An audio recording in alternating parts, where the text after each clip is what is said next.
Before we proceed with the technical session, I would like to reiterate the rules to the paper presenters.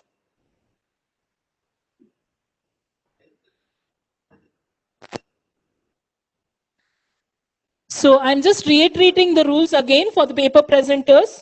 Each presenter is given 15 minutes to present their papers. At the end of 14th minute, you will hear one bell, and at the end of 15th minute, you will hear two rings. So 15 minutes is the maximum for you guys to present your paper.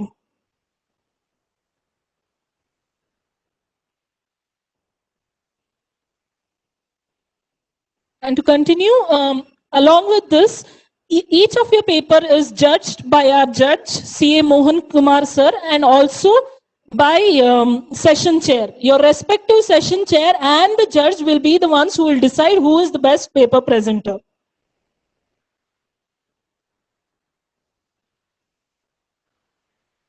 So are you guys ready for the first technical session?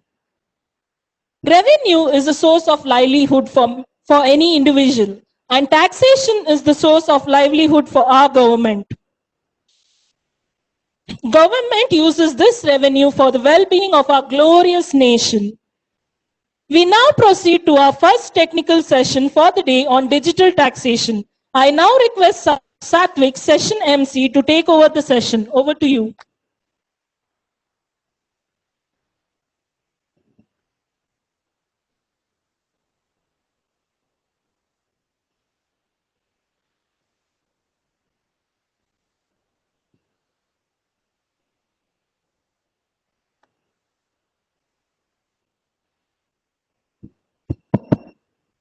Thank you, MC.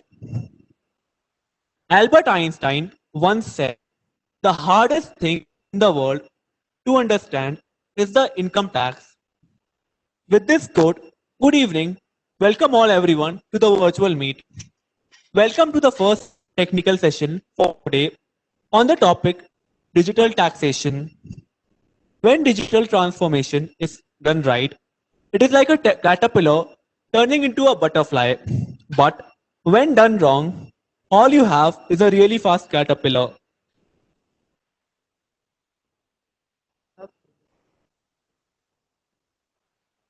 Nelson Mandela once said, education is the most powerful weapon you can use to change the world.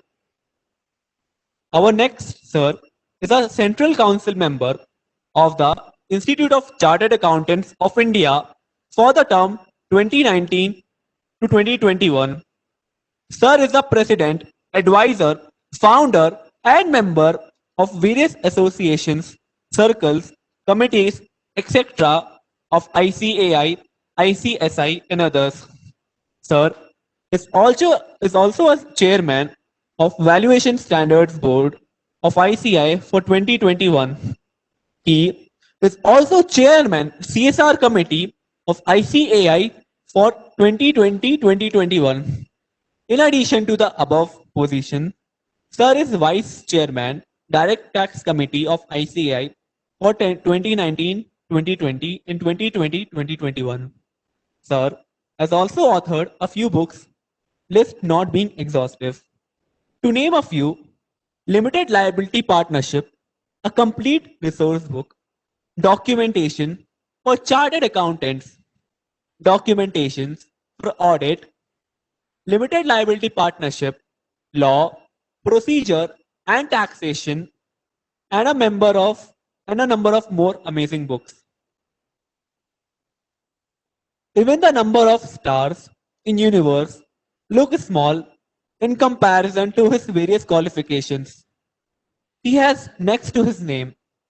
To name a few, Bachelor of Law, Insolvency Professional, member of Institute of Chartered Accountants of India, and a lot more. With a huge round of applause, let us all welcome CA Pramod Jain sir. Thank you very much. Thank you very much. Honorable past President BP Rao sir, in absentia, the chairman of the Board of Studies Skill Development, Jay Chaira, who would be talking to you tomorrow, most probably. You have got a session out there. our senior council colleague and a very, very experienced person who is a thorough gentleman and a lot of things to learn from him. From Kerala, CA Babu Abraham Kalyavali. Really so nice of you, sir. The guest of honor and the course director today, the conference director. Uh, Senior most council colleague, I would say, in our council right now we are having, and we also have another junior council colleague who is a junior just like me because we both entered in the same year. So this it is our same term, the first term. CA Daya Nivas Sharma from Hyderabad, and Daya Nivas Sharma ji. Babu Bhai has been contributing great into so many committees, especially the research committee, research committee earlier year, this year into expert advisory committee. So lots of opinions, Babu Bhai, your committee has been providing, and all those opinions are available on the website. I'll request students to please take care that if you need any opinion, just search on the website, you'll get more than 1500, 1800 opinions are there. Daya Nivas Sharma ji, who is a really a great addition to the council, by his skills, by his clear understanding of the concepts, he is contributing to a great extent to the council. He is currently the chairman of the peer review board, and he has issued the new peer review statement. Also, he is the convener of the member student section and contributing greatly in the DAB, the Digital Accounting Standard Board, SSP portal. If I talk about revamping of the ICI website, so Daya Nivas Sharma ji is contributing his IT skills and the managerial skills to the great extent, and all thanks to you all students out here. You need, he will need your wishes too. And to the chairman of Bengaluru branch, Ravindra Koreji, and Sikasa chairman Panindra Gupta ji, and all the Sikasa members, and all dear students. I'm sure that you are waiting. The presenters are waiting to make their presentation. The title which you have kept for this CA student conference is aptitude, attitude, and altitude. Yes, altitude, if I talk about, yes, we always talk about students normally, how we will clear our exams. And that I feel so is that a bigger issue. Because it is not about clearing the exams. It is basically how you see about it. If you just see that I want to clear the exam, then it would be tough. It should always be that we should aim for the high. I always say that it is not the failure. It is the crime. The crime is to think low. Not failure, but low aim is a crime. So always strive for the highest so that you can achieve highest. And if I talk about the attitude, that is the major issue which I would say. All the students have not prepared and ready to make a presentation. My heartiest congratulations to all the students who have agreed and to make the presentation, because it is your attitude. You are taking those opportunities to make a presentation. It is not whether you are successful in achieving that you are the winner or not, but making the presentation, thinking that I will be able to make a presentation, and then making a presentation itself is a great attitude, and that will take you to the greater heights. I'm telling you this. While you are in articleship, just take care to maintain an attitude which is par excellence. I'll just give you a very small example, a real style life story in 2 to 3 minutes. Then I'll sign off, because I know that you are too eager. All students are too eager to start the presentations. Two friends, after they were all they both were chartered accountants. So after 20 odd years, they met once in a Mumbai. So when they met after 20 years, they were sitting over a coffee. So one of the friends said, "Yeah, we both did articleship. We both did our articleship from the same firm. Today you are running a huge business. I am still today working as an employee. We both did in same place. We both are chartered accountants. So why it is so?" So the friend who was running as an entrepreneur He said, okay, do you remember our articleship period? Yes. Once we were doing our articleship, so there was late 30th September due dates and we were filing our ITRs. And that day, the whole Bombay, there was a strike. So there was no trains, nothing, public conveyance. So we had to walk down late 12 o'clock from our office to our place where we were staying, which is 20 kilometers away. When we were about to reach out to our house, to our place which we were staying, in that place, at that time, we just talked about and said, oh, do you remember that we have left the lights of our office open? One of the lights was left open. So we discussed and then we decided, okay, we have to go tomorrow morning again. It is just one light. It is just one light. Let us go tomorrow morning and then we'll switch off. So we both went and slept. But you slept, but I did not sleep. I went back 20 kilometers back, walking, and then I switched off the light and then I came back. So what does it mean? Because at that time of my articleship, I was still the employer. And I'm still the employer. And at that time, you were still an employee. You are still an employee. So it is the attitude. Is it my work or is it the work of my principal? So that attitude you have to see, that if I am able to do it, is my work. I am the owner. You see, just see the difference, right? So my best wishes. I'll not take much of your time. Best of luck to all the participants. Thank you very much. Thank you, Dev, for giving me an opportunity, Babu, by giving for an opportunity. Thank you very much. Thank you very much for joining, Pramod bhai. Thank you very much. I have not talked about income tax, though it is my subject, because I know Vijay Raja is here. So faceless and digital, everything he would take care. Thank you. Thank you. Thank you, Thank Vijay. you. Thank you. So we'll Thank you, catch up with you Pramod. soon. Sure. Thank you, Pramod Jain sir, for a wonderful speech. Our today's technical sessions chairman is a gold medalist in CA, a cost accountant with All India third rank, a company secretary, and he also holds a master's degree in psychology along with bachelor's degree in commerce and bachelor's degree in law with first rank for the state. He is also an insolvency professional from IBPI and a practicing chartered accountant as a partner in Guru and Janas. When one asks him, does he visit a temple often? He says, yes, every day I go to the classroom, which is my temple, and teaching my students is my prayer to the Almighty. His passion for teaching gets him going to coach for 12 to 14 hours every single day for almost 2 decades, and he has taught over 35,000 students in his lifetime. He has also authored many books on law, which are undoubtedly the most sought after. He was a visiting faculty at ICAI, ICWAI, ICFAI, IBA, MATS, NSB, and such other institutes. I now take the privilege of welcoming our beloved speaker for the day and the ever young and dynamic CA Vijay Raja sir. A huge round of applause for CA Vijay Raja sir. Welcome, sir. Thank you. Thank you so much for a wonderful introduction.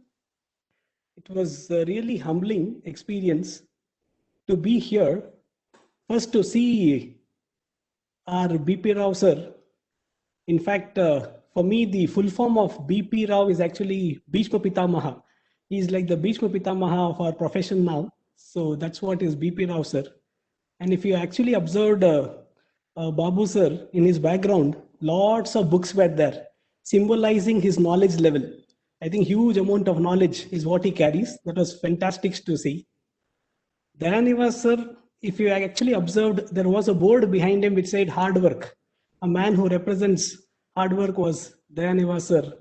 And of course, my dearest members from Bangalore branch and our favorite chairman, Ravindra Kaure sir, And matching with his caliber only of being a e-chairman, we have the digital economy. So actually, he is the one who knows better about what is digital economy here now. And thank you, Phanindra, my dearest student and the chairman of SICASA. Thank you for this wonderful opportunity. And Pramod Jain sir, thanks for those wonderful words on attitude.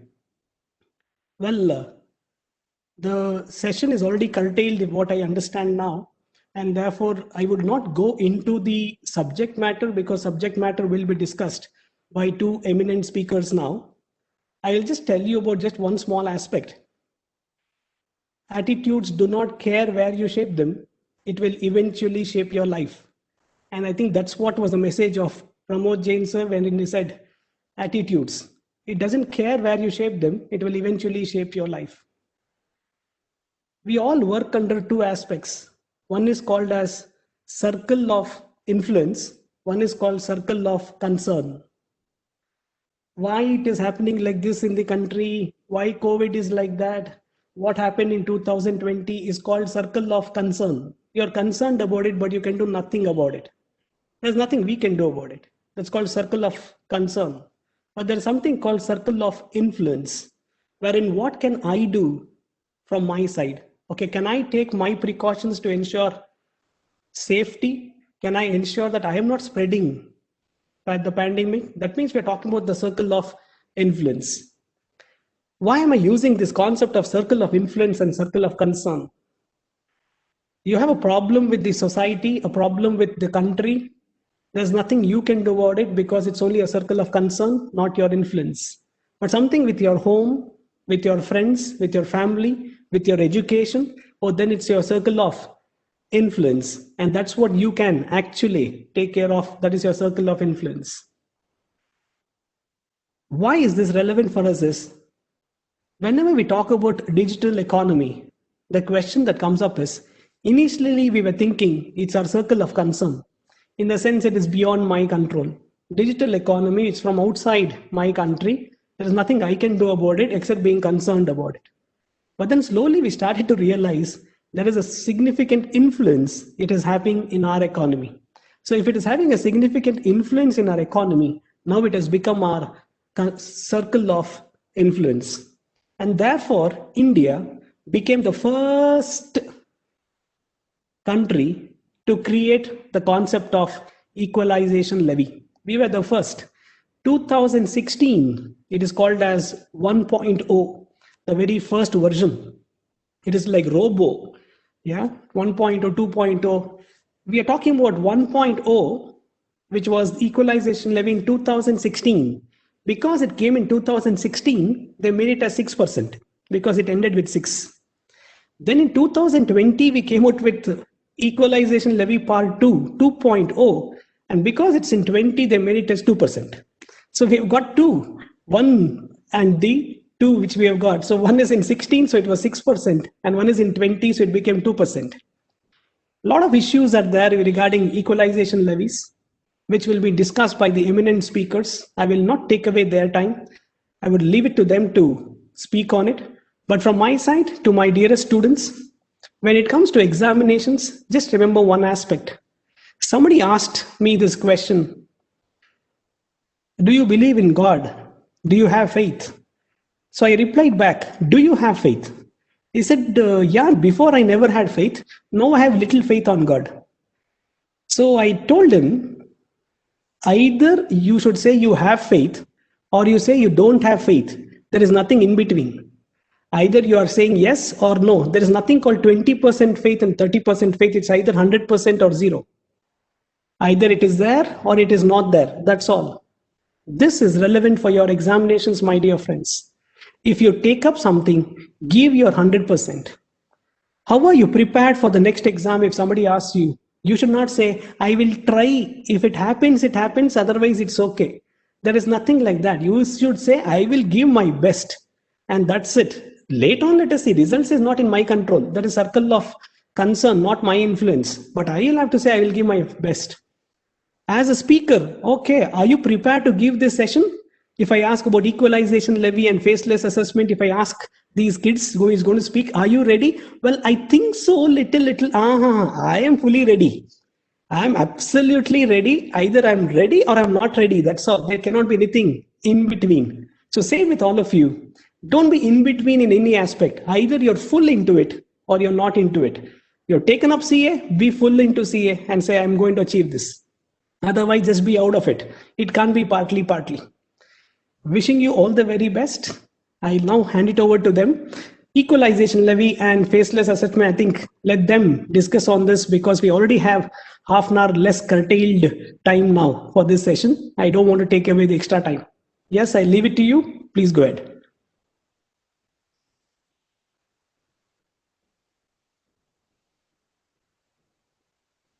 We can't hear you, Ma. You're on mute, I think. Our first student speaker for the day is a secured All India Rank 3 in CA Inter exams May 19.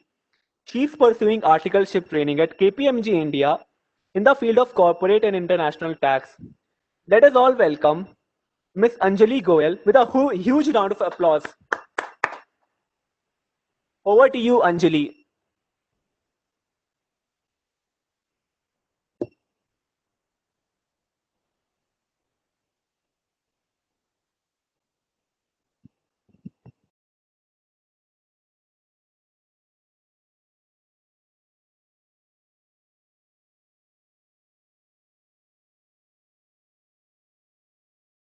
I hope my screen is visible to all.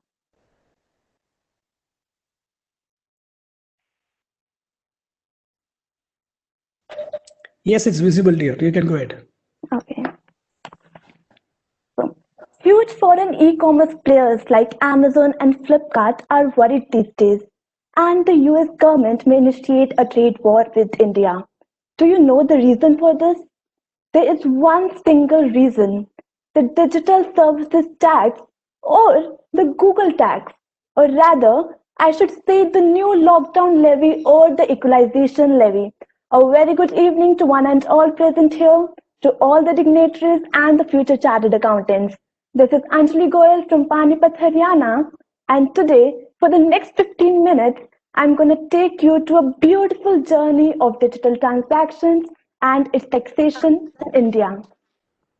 Anjali? Yeah. There is a little bit of disturbance in your voice. I suggest you keep your earphone a little bit far from you and then speak.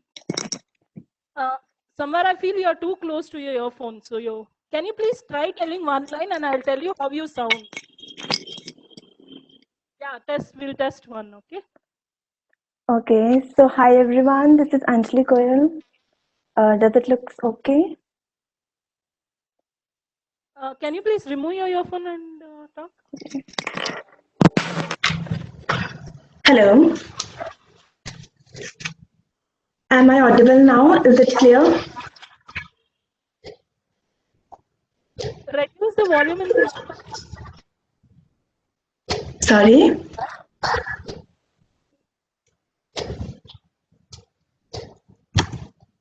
Now speak. Can you please speak? A very good evening, everyone. This is Anjali Goyal. Am I audible now? This is... Anjali, 1 second. You speak with the headphone. However, I request you to keep your voice a little bit low. Okay, got it. Okay, reduce the pitch of your voice. Yeah, sure. Understood.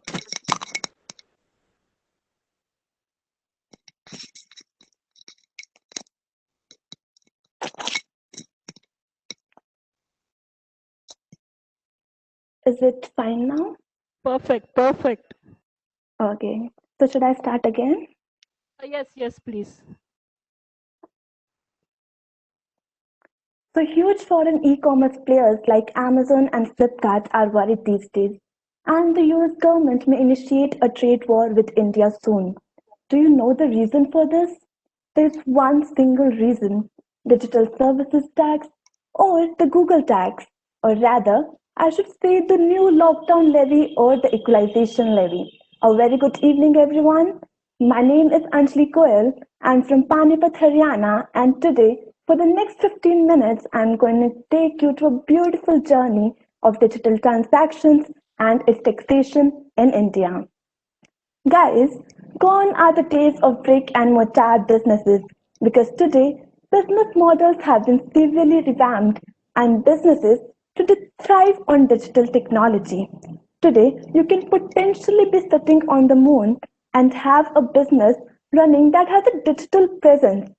Today, companies like Amazon, Flipkart, Google, and Facebook are creating footprints in other countries without having any physical presence or a permanent establishment there. Given a huge disruption that this digital has brought about, the key question that arises is how this digital ecosystem be taxed.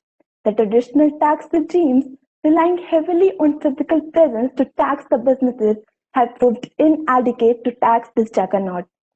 So, in order to address these tax challenges arising out from digital economy, in 2015, Action Plan 1 under the OECD BEPS initiative suggested three options: withholding tax, significant economic presence, and the equalization levy as the interim measures to tax the digital economy while working on developing a long-term solution continued. India's reaction has been quite quick in adopting these measures, and India introduced equalization levy in 2016 to tax the digital advertisement and related services. Guys, while you would be randomly scrolling down your Facebook account or randomly searching something on Google, you must have encountered a lot of advertisements there. These advertisements are a major source of revenue for these huge foreign companies, but since these companies do not have a physical presence or a permanent establishment in India, they end up paying no taxes in India in spite of the fact that they are earning huge amount of profits from their internet-driven business models in India. So, in order to address these tax challenges arising out from the digital economy, India in 2016 introduced equalization levy at the rate 6% to tax this digital advertisement and related services. So let us understand the concept of this equalization levy 2016 by breaking it down into three tests. Firstly, the qualifying person. EL is applicable on consideration received or receivable by a non-resident from a person who is resident in India and carrying on business or profession, or a non-resident having a permanent establishment in India. Second, the qualifying services. The qualifying services includes online advertisement, provision for digital advertising space, or any other facility or service for online advertisement. And there are certain exclusions also, and if you are covered under these exclusions, this equalization levy 2016 would not apply to you. These certain exclusions include if you are a non-resident who has a permanent establishment in India and your qualifying services are effectively connected to your permanent establishment in India. And equalization levy would also not apply to you if your annual India sourced revenue from your qualifying services does not exceed rupees 1 lakh. Guys, since we are talking about the digital services and its taxation, let us have a quick look at the highlights of e-commerce in India. India e-commerce market expected to grow to USD 200 billion by 2027. Currently, there are 1 to 1.2 million transactions per day in e-commerce retailing. Electronics is currently the largest segment in e-commerce in India with a share of 47%. The apparel segment has the largest second share of 31% in the e-commerce retail industry. And there's a significant rise in investment in e-commerce businesses, with many established businesses like Shopper Stop and Lifestyle setting up online transactions channels in India. While the Equalization Levy 2016, which we just discussed about, covers in its scope the taxation of digital advertisement and related services, the question that arises is what about the taxation of this e-commerce supply and services? To answer this question, let me take you back to 2020. Yeah, 2020. So guys, while you were stuck at the most stringent lockdown at your home, and were binge watching Netflix, or you were downloading the latest music or the book you always wanted to read from the Amazon, there was something devil going on in the minds of our Indian government. Yes, I'm talking about Equalization Levy 2020. India, with Finance Act 2020, expanded the scope of equalization levy and levied a tax at the rate 2% on consideration received by non-resident e-commerce operators for e-commerce supply or services.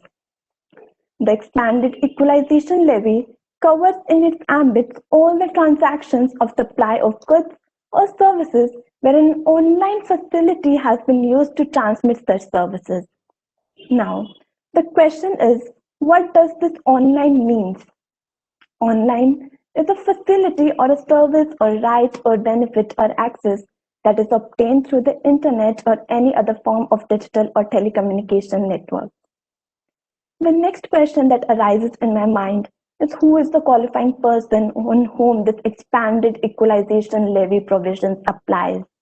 A qualifying person is a non-resident who owns or operates or manages digital or electronic facility or platform for online sale of goods or online provision of services or both. Our Indian government has also prescribed a monetary threshold of rupees 2 crores. It means that EL shall not apply to you if your annual India sourced revenue from the qualifying services does not exceed INR 20 million or rupees 2 crores. There are certain exclusions also, like in the previous Equalization Levy 2016. So, under the provisions of the new Equalization Levy, this provision shall not apply to you if your qualifying services are effectively connected to your permanent establishment in India, or the existing 6% EL is already applies to you. So, after having read about this expanded equalization levy provisions, let us now come to the compliance obligations of an e-commerce operator if the expanded equalization levy applies to you. Guys, if a non-resident operator is providing the services through digital mode in India and the expanded EL provisions applies, he has to pay equalization levy at the rate 2% of total consideration received or receivable.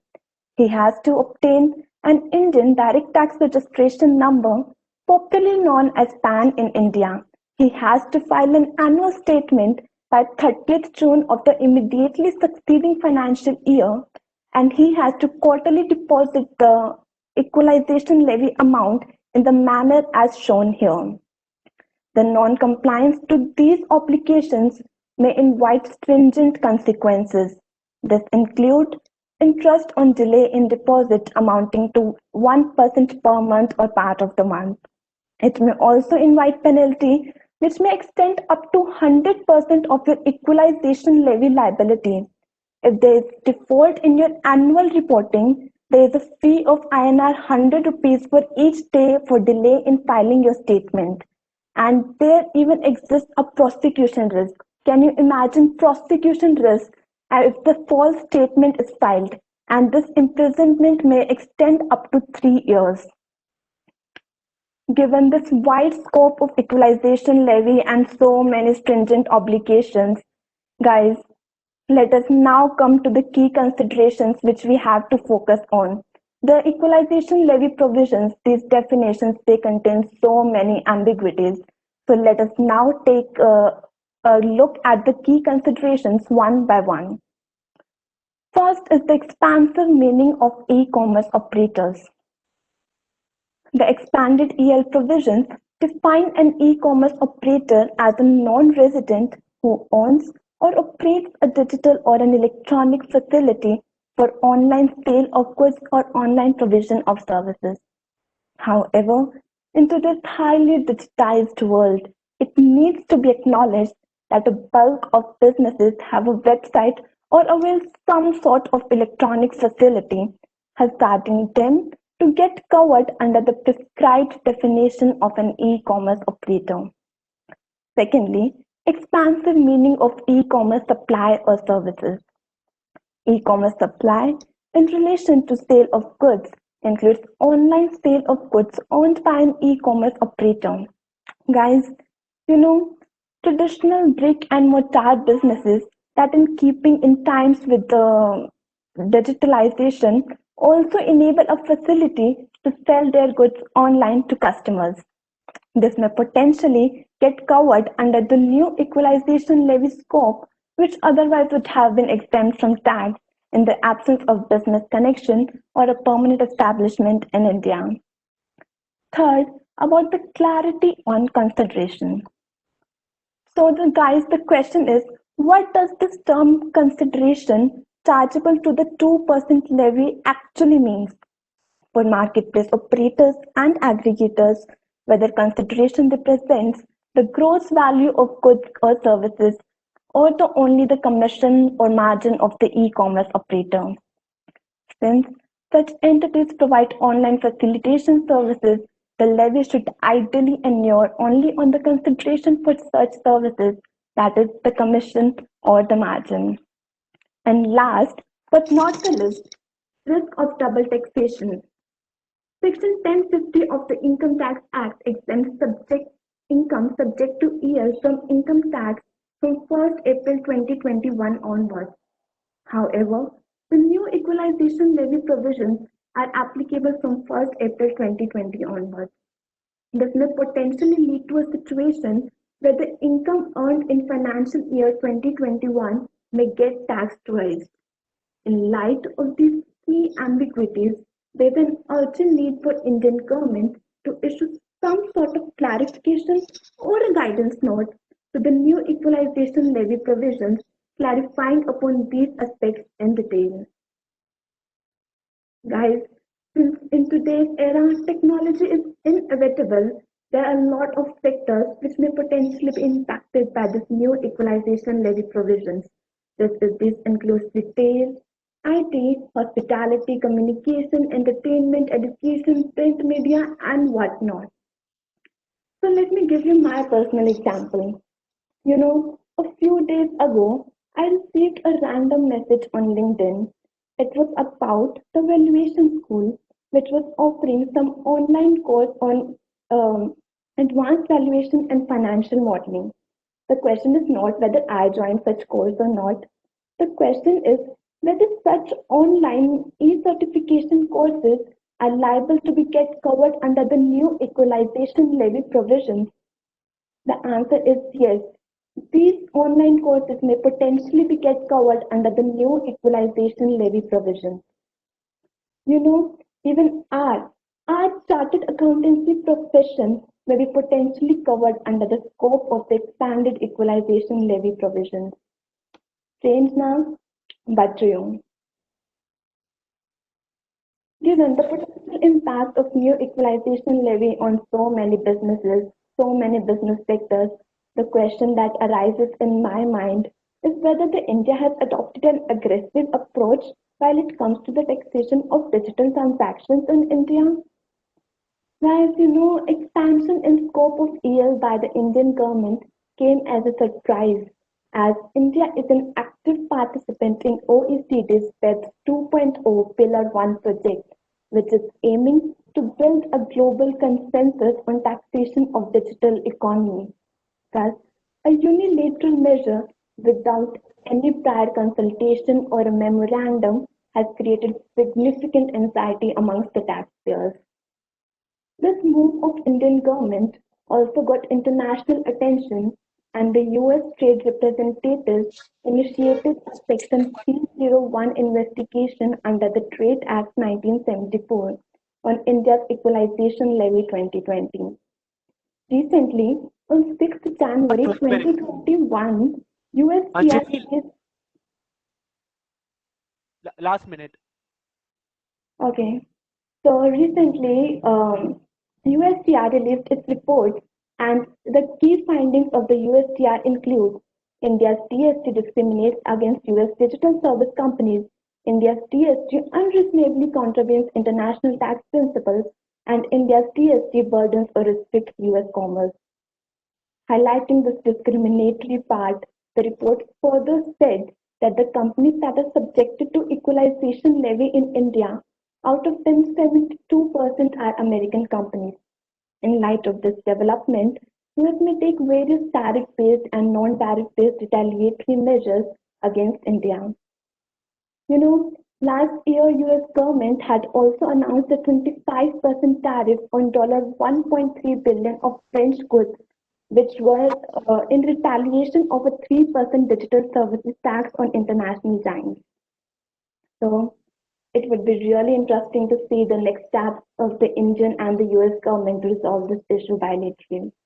At the end, I would just like to say that the final resolution of this highly debatable issue of the taxation of digital transactions lies in developing a global consensus. Until the time, the search for this holy grail of consensus will continue in an imperfect world. The unilateral measures like Indian equalization levy would say. Thank you so much, everyone. Thank you so much. Fantastic, Anjali. I think it's been a beautiful, very lucid presentation. I think it's very vivid, very well presented, and I think you've covered all aspects. Thank you. Fantastic. Good job done. Proud of you. Thank you so much, sir. Well, my dear friends, just to reiterate a few things, just in case we have some foundation and intermediate kids who are sitting here, just for you to understand. So let me highlight a few things for all of you. Number one, the concept of equalization levy, you will not find it in the Income Tax Act. So don't search in the Income Tax Act, kahan hai. Find, you will not find anywhere in the Income Tax Act as such, except for an exemption given under 10(50). What you will find about equalization levy is part of the Finance Act of 2016, and it is part of the Finance Act of 2020. So that's where you'll find the equalization levy, not part of our Income Tax Act. But what Income Tax Act did was, they said, if at all you're already having an equalization levy, and you're already suffering the equalization levy, that much of money will not be taken into as income. Under Section 10, they gave an exemption in Income Tax Act saying that what you're paid as equalization levy will not again become an income for the purpose of the Income Tax Act. That's how is what equalization levy has been dealt with. So the whole issue was like this, especially for the younger kids. Final kids will understand this better, but for the younger kids, that is the foundation kids and the inter kids, for you to understand, you would have studied something called as residential status and deemed incomes, Section 9 provisions, read with your Section 5 and 6. Now, when you have read these provisions there, under Section 9 deemed to accrue or rise, we talked about business connections in India. So then we say if there is a business connection in India, it is anyway taxable. So there was no issue there. And that is what Anjali was trying to explain to us, saying that where there is no brick and mortar, that means you don't have an actual business premises here, then how do you really say whether it's deemed to accrue or rise in India? And those kind of issues came up in the concept of e-commerce industry, wherein we're unable to understand, is there a physical presence of this company in India? No. Then can I call it as deemed to accrue or rise? No. Then what do I do? Then how do I still tax it? Because I still find there's a significant influence in my country because of what they're doing here. And that is when the whole concept of equalization levy came into picture. If you can directly tax them under the Income Tax Act, this issue does not arise. This issue is arising because you're unable to tax them under the Income Tax Act. I think you're very clear on this. Just to share a few things about equalization levy itself. See, anything to do with taxation between various nations, we follow either the UN model, the OECD model, or the US model. So these are the three main models what we have. But if you look at all the three models of international taxation, they all focus on PE, that is permanent establishments. And therefore, when it comes to this online presence, that the concept of permanent establishment is getting blurred. So unable to understand what is this establishment here. That is when we came out with this concept called as equalization levy. And as she beautifully explained in the entire session, fantastic job. What I want you to understand is we have got Article 12B. This is the recent proposal that has been done under the UN model. So the UN model has come out with Article 12B as a proposal for globally understanding how it has to be taxed, but it is still in the draft proposal stage. So until that gets finalized, we are still not very clear on that. The European model of DST, that is digital service taxes, seems to be a little more approved version because they have narrowed down as to what all they want to tax. So they're very clear as to what they want to tax, and they've narrowed down the definition of what all will be taxed. Whereas our Indian definitions are very broad. We want to cover everything, whatever is possible, we wanted to cover it up here, and therefore those litigations are bound to happen. I think overall you've understood this concept, and she has also explained it fabulously. Well done, Anjali. Proud of you. Great. So let's move on further to our next speaker. I'll leave it open to you. Yes, sir, you can go ahead.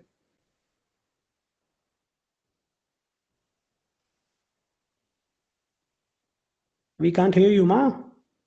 Bangalore. Our second speaker is from the city of snakes, that is Udaipur. She cleared IPCC in the first attempt in May 2017 and CPT with distinction marks. She has extraordinary knowledge in international taxation. Let us all welcome Harshita Kothari with a huge round of applause.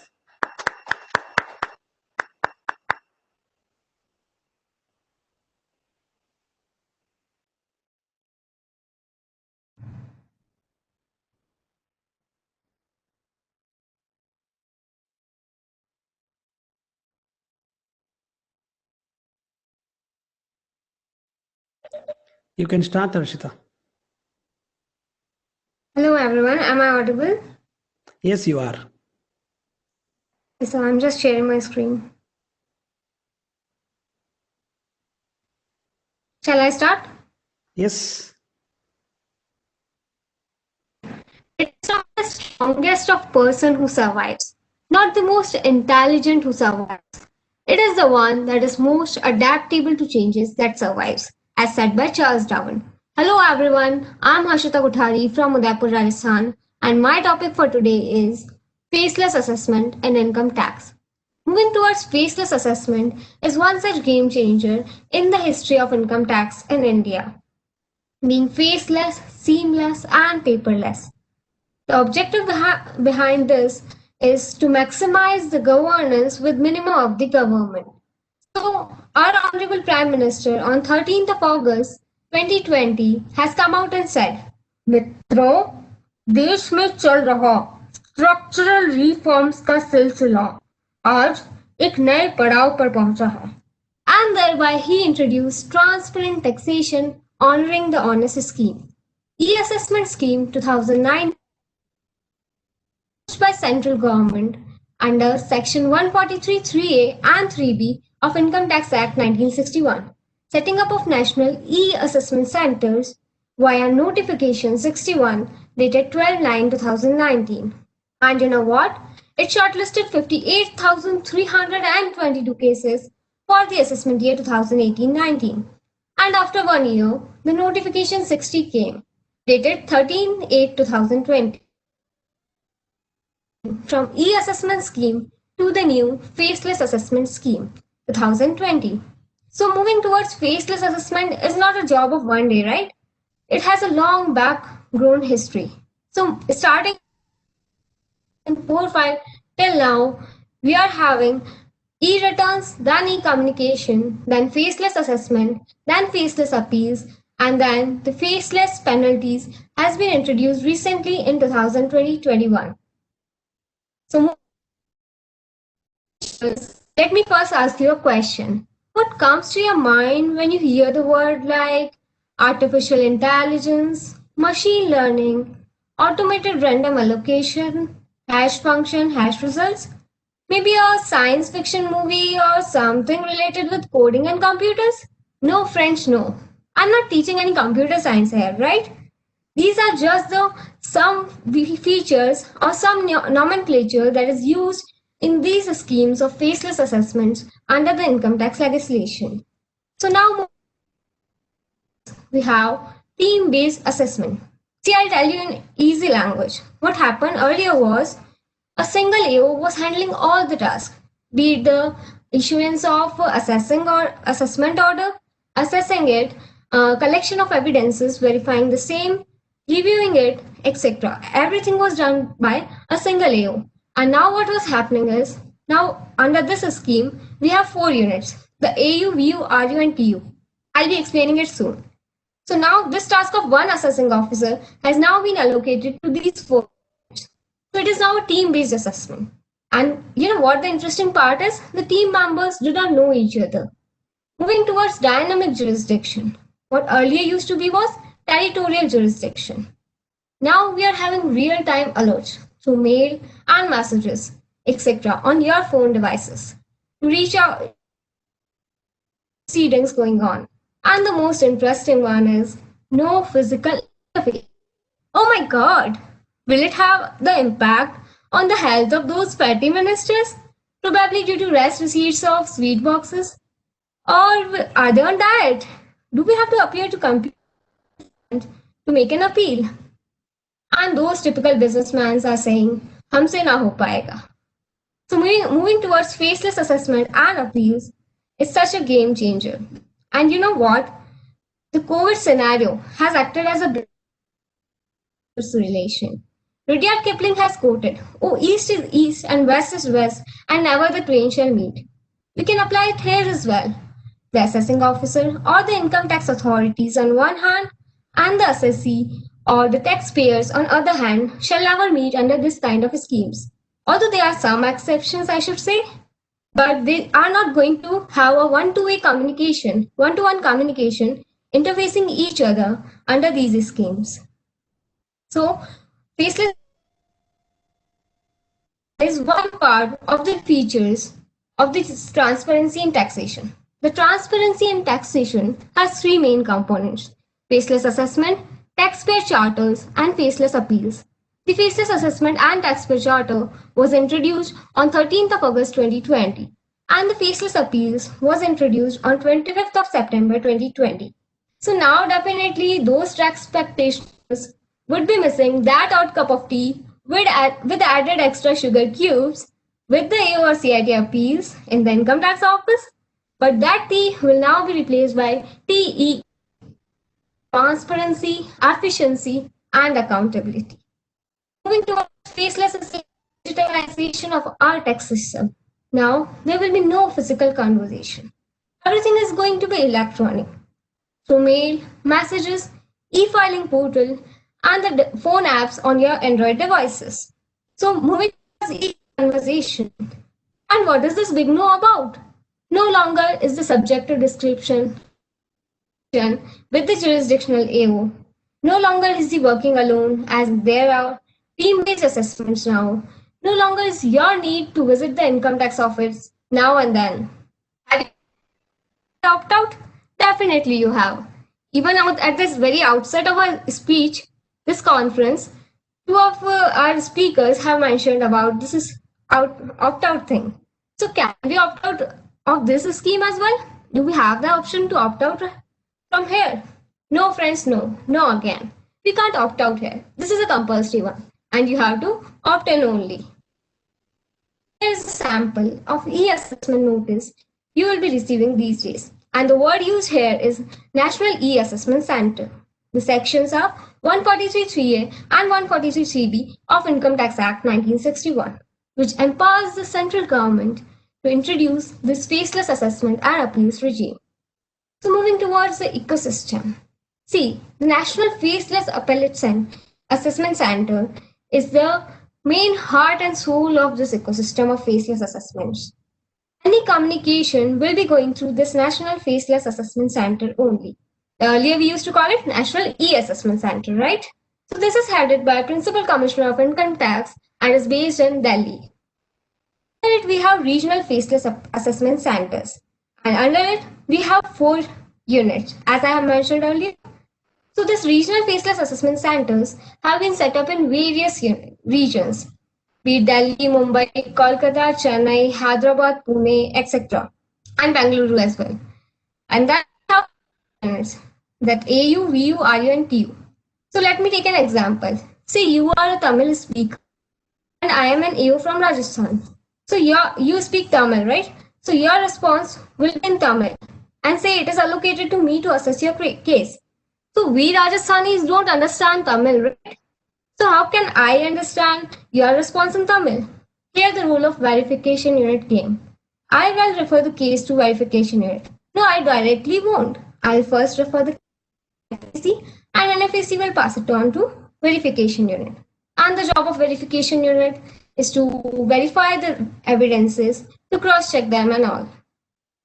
Main thing is the center of communication. Whether it be communication with the taxpayer or the communication between the units. Everything is going through NFAC only. So the system, we have touched upon the verification unit, the technical unit, the review unit, and the assessment unit. These four may be situated anywhere across India. Across anywhere means anywhere. It is not fine that they are now working as a team, right? So this process is just as simple as that, that we, under 4 units, we don't know where another person is sitting, but yet we are doing the same assessment. So let us move a bit practical now. So notices and list them on. You have to log in to www.incometaxindia.efiling.gov.in. Go to that work list tab, then for your action, and then to see how your proceedings are going, you'll be seeing that this assessee has got up 3 notices, which are issued on such and such date. To view the details, you may click upon to view that there is a given that it is given a full response. See, there are 2 kind of responses, the partial one and the full one. So here's the full one. And the notice, you may click upon the reference number to see the notice look like this. It is National E-Assessment Center. And you know what? 15 days strict time period has been given for the assessee to respond. 15 days strict. It includes holidays as well. 15 days means. So moving towards the challenges. See, every coin has 2 sides and everything comes with a condition applied. So apart from advantage of red tapism and 24/7 availability, we have challenges like internet speed. Oh, this is the biggest challenge I used to face in my personal life as well. You know, the result date, you enter your roll number, press enter, and then round and round and round. Oh my God, your heartbeat goes fast. And this is the biggest challenge we used to face in terms of internet speed. So what we have is the try data. The try data says average download speed in the world is nearly 7.10 Mbps. And you know what the upload speed is? It is just 2 Mbps near. Here the challenge lies. Another challenge is data privacy and cyber attacks. See, everything is going to be electronic. So now it is a bigger challenge to save our data to maintain the privacy and all. The next one is drafting. Now is the need of crisp and to the point drafting of our responses, because we are not meeting the assessor, or I should say the AO, face to face. We are not encountering him to explain our case. So what we are submitting him is just a form of response, a written response. So drafting has to be improved. This is a big challenge. And then next is a limit on file size. What used to be the case earlier was we used to carry a pen drive with all the tally data to the income tax office. And now we have to upload the same. So there is a limit on file size. It is written over there that you can upload a maximum up to this MB. So what the limit is, you can't upload more than that. So this is a big challenge in terms of data uploading. Then another are timely submissions and inflexibility due to no direct contact. And then it is really burdensome to scan and upload tons and tons of papers. You know what? The workforce is a bit left out due to this automation thing. So challenges can be coped up, right? India is moving towards 5G and infrastructure developments are taking place. So we'll be soon moving towards the betterment of our digitalization, towards a robust system of preventing our systems from crashes and maintaining a good internet speed. So now, to cope up with others, I would suggest that we need to improve the drafting in form of responses on our part. We need to improve it so that we can convey what we want to convey, even in the form of a drafted response. Another, I should suggest that as a taxpayer, you should be having an updated contact number and mail ID on the e-filing portal. To do with this, you have to log into the e-filing portal, and it is very simple procedure to change your profile details. So you should be having an updated one, contact number and mail ID, so that what they communicate reaches to us. And change is hard at first, messy in middle, and glorious at end. So with coordination and support from both the sides, now in Space Charter, we could be moving toward game changer, pioneering change in the income tax system of India. So that's all for my presentation. And thank you, Sakasa, for the opportunity, and thank you, the listeners, for the patience listening.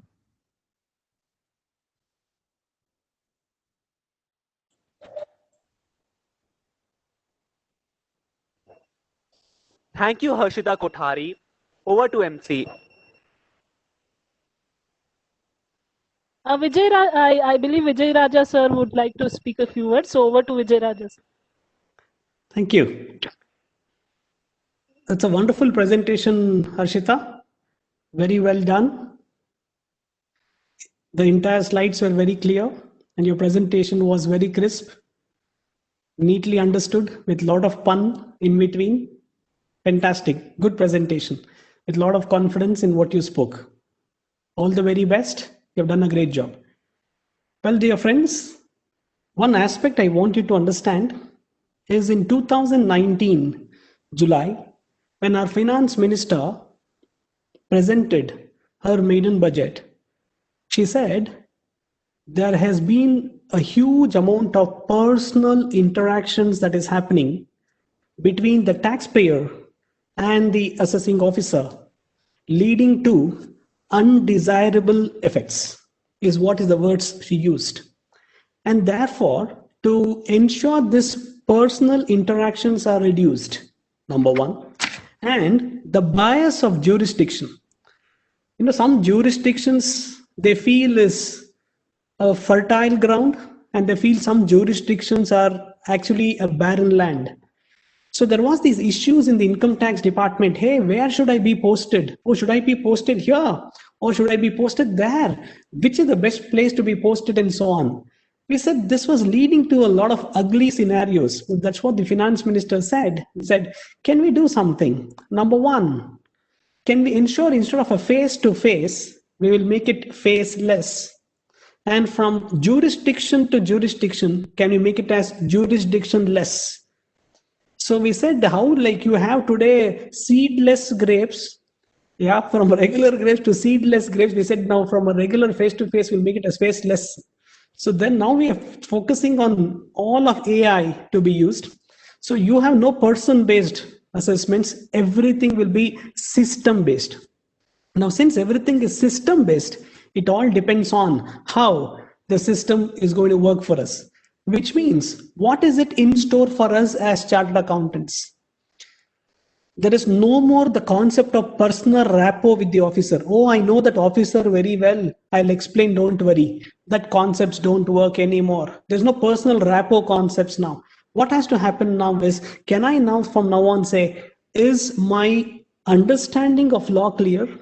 Have I presented the case correctly? Do I have enough of evidences to prove that this is what is the case I can rely on? These are the case laws I've relied on and so on. And if you've got enough of evidences to prove everything, that's when you can get over.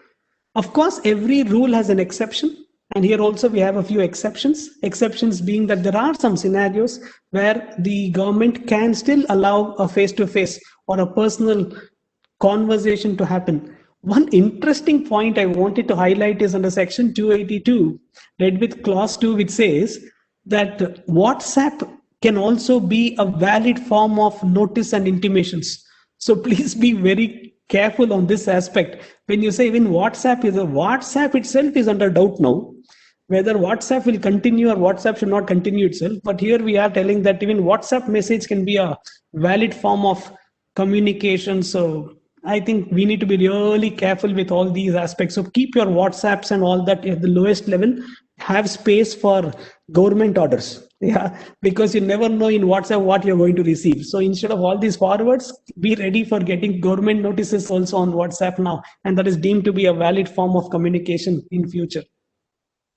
Thank you so much. I think a wonderful presentation both by Anjali and Harshita. Great job done by both of you. Congratulations. Good job. Thank you so much. Well done. Thank you, sir. Thank you, sir. Handing over to MC. Wow, that was indeed a recharging session. Before we proceed to our next session, we are very curious to understand, or more like analyze, how many people were listening to all the paper presenters and also the chief guest that was there. So before we proceed, we would have a small quiz session. So like I told, the initial 4 questions will be based on the paper presenter's presentation and also on Vijay Raja sir's certain speech. Okay, so the rules for the quiz are the person, whoever has the answer, should text the answer in the chat box. So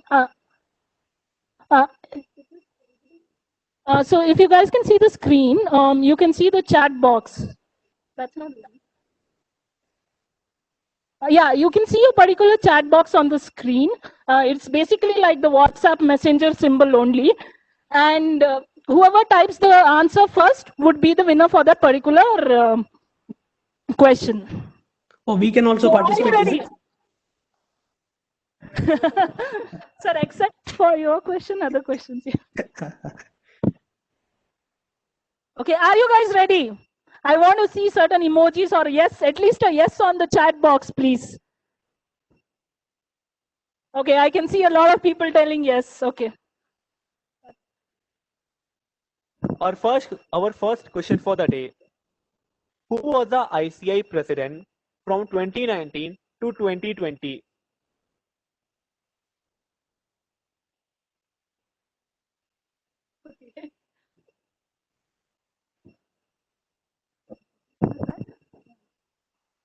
Okay, so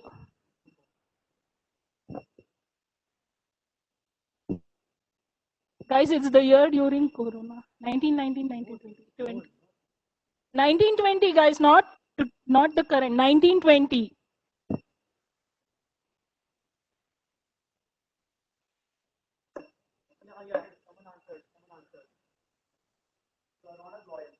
Okay, congratulations to Ronak Goyal. Okay, the second question is based on one of the paper presenters' presentation. What is the maximum time period for SSC to respond to a notice? Okay, so the answer is given by Gautam Kumar. Congratulations, Gautam. Our third question for the day. Joe Biden was a dash American president. We need the number. Which number was his president? Okay. Okay, Saurabh got the right answer. When did equalization levy was passed and who was the finance minister at that time? When was it passed and who was the finance minister?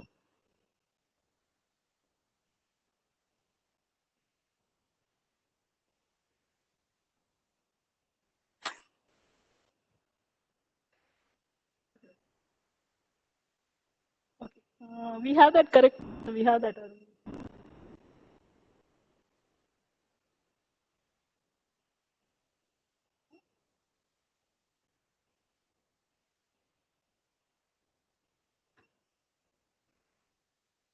Saurav got the right answer.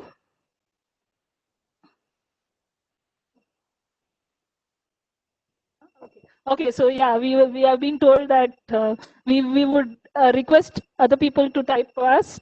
We wouldn't consider Saurav answer because he has got 2 points. So congratulations, Saurav.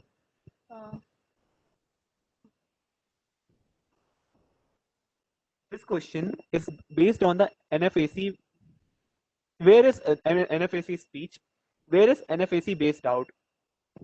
So basically, he's asking where is NFAC based out? Which? Yeah, Gautam got the right answer. Okay, now you can answer, Saurav.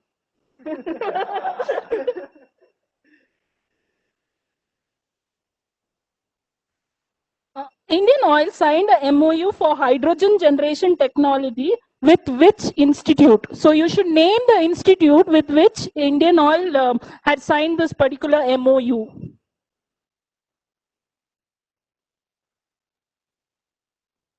Okay, someone has closely given. Yeah. Chandana has given the Chandan V. Sorry.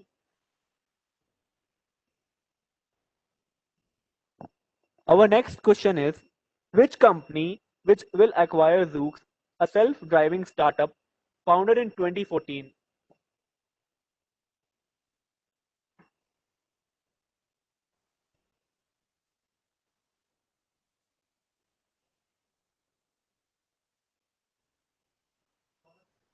Ronak gave the right answer.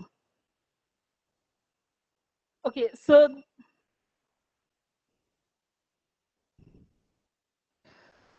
sorry, Chandana. Already we have given out the answer. Yeah, the answer is Amazon. So Amazon was the one which proposed to acquire Zoox.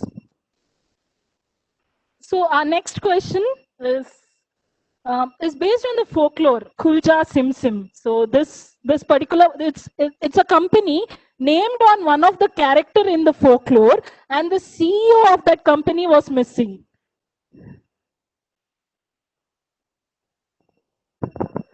Yeah. So Saurabh gave the right answer. And the answer is the company name is Alibaba. And you all know the CEO. Our next question is, Amit Shah launched which scheme on the birth anniversary of Netaji Subhash Chandra Bose?